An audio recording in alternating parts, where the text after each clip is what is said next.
विवेकानंद सुरेश गुंड, राहणार निपाणी, तालुका कळंब, जिल्हा उस्मानाबाद. आणि तिथून तुम्ही कशासाठी आला? हे नकुर्ड्यासाठी. नकोरडा. आणि मित्रांनो, माझ्या आईचा बोट गेलेला होता आणि असं नकोरड्यासाठी ते उस्मानाबादहून 200-250 किलोमीटर आहे. 250 किलोमीटर. 250 किलोमीटरहून 250-300. 250-300 किलोमीटरवरनं आलेत. तिथपर्यंतच आहे अर्धन. आणि इथं पहिल्यांदा इथं दुखत होतं आणि इकडं असं दाबलं थोडं थोडं की दुखत आहे. बिड्यासाठी लागणारे ते खाऊचे पाने, वेलदोडे, श्रीरामपत्री आणि जायफळ, तरलेली सुपारी. म्हणजे की खाण्याची त्याला काही पत नाही. कधी दोन्ही संघच करू. सगळ्या वस्तू 5-5 घालायच्या. पानं 5.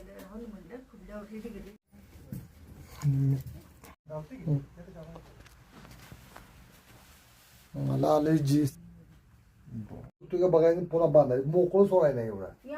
आज उद्या आणि परवा दिवशी तू इडा बांधायचा आणि तुम्ही 2 दिवस तर सोयीनं कुठून फुल तुझ्या बघायचं आणि बांधायचं.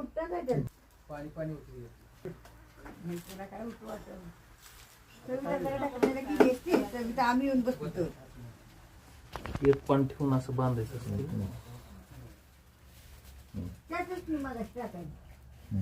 टाकलं होते मग त्यांना तर नव्हतं, आता हे पुढे राहतच होते. बाटल्या होते त्या औषध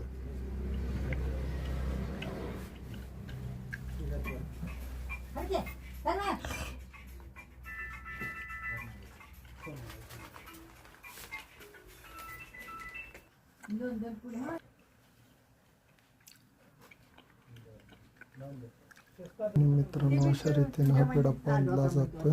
तब्बल 3 दिवस ठेवल्यानंतर या सर्व सौद्यांनी हा बरं होतं. याला नकोट म्हणतात आणि असं कोणाला वाटलं हाच उपचार.